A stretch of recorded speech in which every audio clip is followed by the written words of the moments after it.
I know you're sick and tired of hearing the same bullshit advice online, same bullshit tips about how to lose weight and how to get in shape. Drink more water, track your calories, get enough sleep, la la la. Same shit. I was sick and tired of it. I know you're sick and tired of it. So here are some overpowered tactics that will actually get you in shape. Some of them could be considered a bit dark and controversial, but I know some of these will help you. I guarantee some of these tips will actually help you. So I'm not going to waste any more time. Let's do it.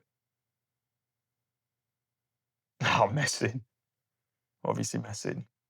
The first one, strategically talk shit about fat people. Relax. I know what you're thinking. You've read that and thought, what is this guy on about? He is a knobhead. Just hear me out first. Keyword, strategically talk shit about fat people. So here's what I want you to try. At the end of the day, this is just advice. You don't have to take all the advice you hear online, but this will work for some of you guys, okay? In conversation with your close friends and family, people you know well, people that know you well, in normal conversation, just start talking a bit of shit about people you don't want to be like. And I'll give you an example right now, okay? Say you're with your friends, you're about to have a meal. Hopefully, you've got a healthy meal in front of you before you say some shit like this. But you sat down, you're speaking, you're talking, the topic of health comes up. By the way, your belly's hanging out as you say this. You say, you know what? I can't believe that people don't pay enough attention to the food that they consume. And you might feel hypocritical saying this because you've got a junk food addiction. That is the point of this. Even your friends may look at you like, bro, your belly's hanging out right now. What you want about? That is the point. You're essentially switching sides. You're switching to the other side. And what this is going to do is nobody wants to be a hypocrite. Not a single person on the planet wants to be seen as a hypocrite by their friends and family. So this will give you some forced accountability. If you continue doing this, it will give you the forced accountability that you need to make the right changes, to join the opposite team. So it goes something like this. You've said something like that now, and you bring it up again and again and again. And people start seeing you as this other person who doesn't want to be like that. And now your actions must reflect that. So the next time you go out with your friends, you better be eating clean, or they're going to see you as a hypocrite. You're going to feel like a hypocrite. It will give you that false accountability that you need. You're literally locking yourself in to a new identity. That is what some of you guys need. And you don't understand the power of social pressure. Because let's face it, you spend a lot of time with friends and family. And if they know the type of person you don't want to be like, you need to make sure your actions align with that person, with the person you're trying to become. So here's another tactic that I want to offer you. It's a very practical tip. Your phone needs to be dashed to the other side of your room before bed. So a lot of people, what they do is they'll set their alarm on their phone and leave it on their bedside table. It's within arm's reach, so they can wake up in the morning, grab their phone, easy access, and just turn the alarm off and get out of bed. I say get out of bed, but does that happen? Majority of the times, you're more likely to grab your phone, turn the alarm off, and then mindlessly start scrolling and looking around on your phone.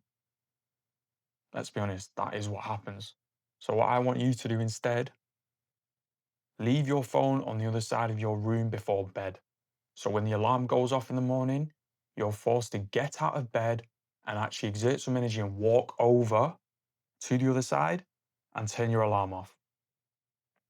Now, what this is going to do is it's going to set you up for the day. It's going to give you momentum straight away. As soon as your eyes open, you've got momentum because you're getting out of bed and you're moving around. and you're so much more less likely to jump back in bed, which is an issue for a lot of people. You go ahead, get out of bed, turn it off, and get on with your day. You set a positive tone for the day. You started moving already. You've got momentum flowing, and you can get on with whatever you need to do. Perfect. And as another side note, talking about social media consumption in the morning, apart from all the dopamine, influx of dopamine in the morning, which is bad for you, just hear me out for a second. You're probably trying to lose weight at the moment and get in shape. When you go on social media, the algorithm knows, it knows what type of content you're looking for, what type of content you've been consuming recently. You may have searched a couple videos on how to lose weight. You've probably followed a couple pages. The algorithm knows. So just picture this. You woke up in the morning, you've quickly grabbed your phone, you've went straight on social media first thing in the morning, and you've seen let's say an inspirational body transformation, a weight loss transformation, which inspires you, it motivates you. Great, that's a great thing, isn't it? Yeah, of course it is. Until you go to the comments, because you will go to the comments.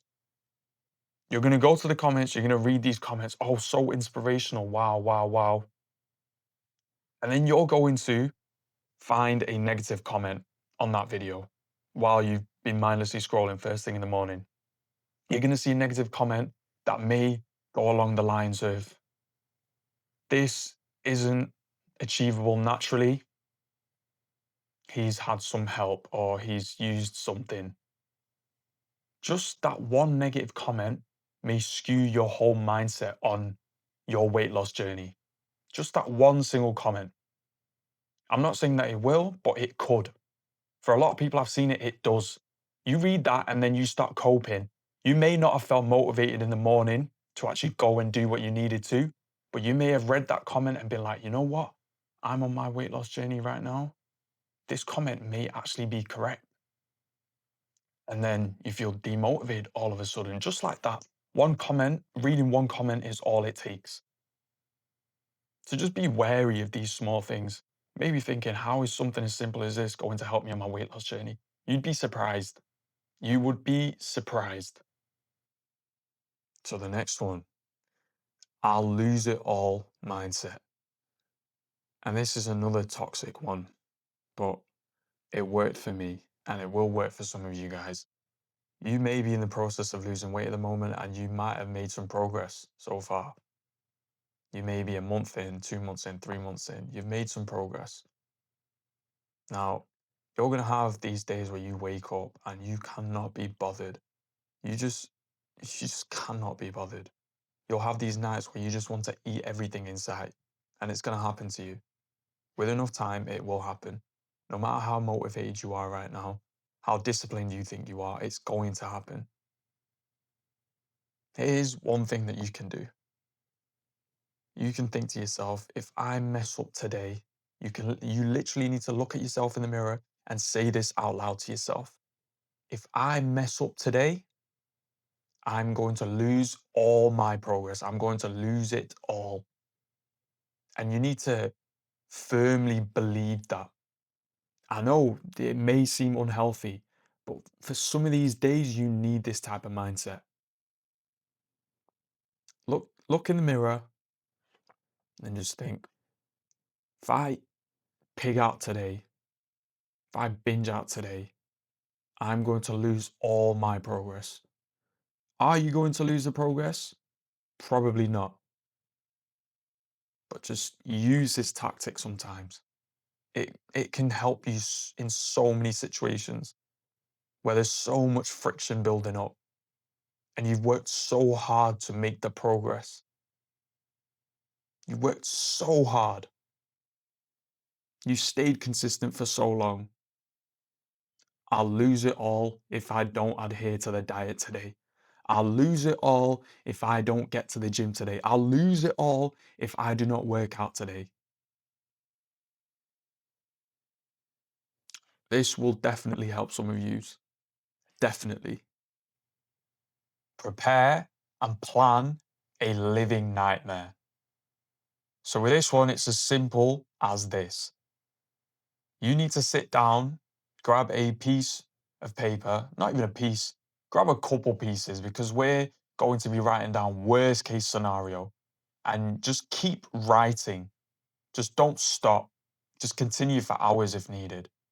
And just write down what would happen if you continued the way you are in 30 years. If you continue doing the same things you're doing right now in 30 years, 30, 40, 50 years, you pick the amount of years, it doesn't really matter. And you want to go into detail, and I mean graphic detail of what would happen if you continue the way you are. What would your life be like? What would your health be like? How would you feel?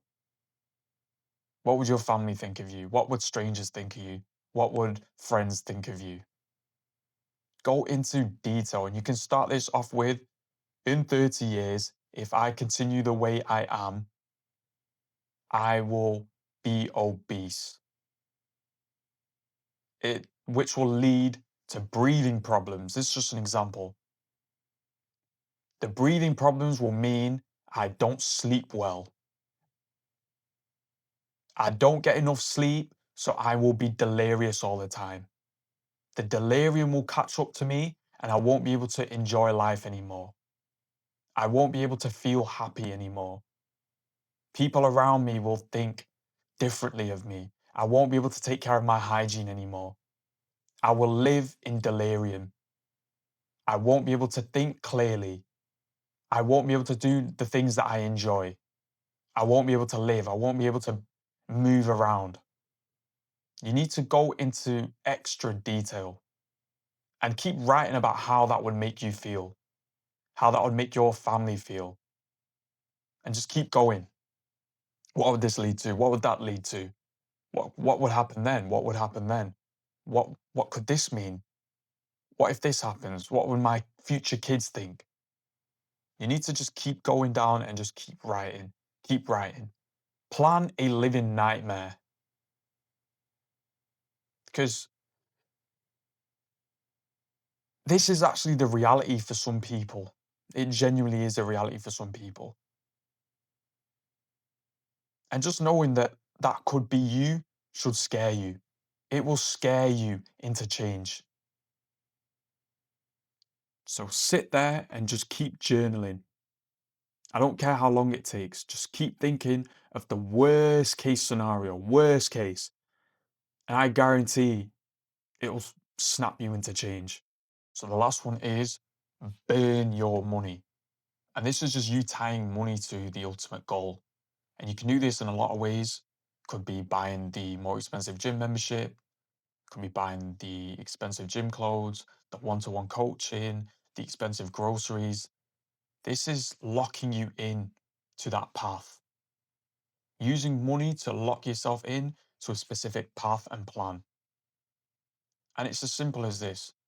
The more you spend on something, the more you'll think about it. The more it's going to be at the forefront of your brain. When was the last time you thought about the £1 drink that you bought at the store compared to the £2,000 course that you bought? Of course, the more you spend on something, the more you think about it. Just the thought of wasted money can drive someone to achieve the results. Just that alone can keep them disciplined. So use that to your advantage. You can either be one or two people. You can either, this is why I put burn your money. You could be burning it away, buying all these things and not putting in the action. Or you could be the other person who's tied money to the goal and they're putting in the actions and seeing the results, seeing the progress. They've actually committed themselves and they're staying on the path.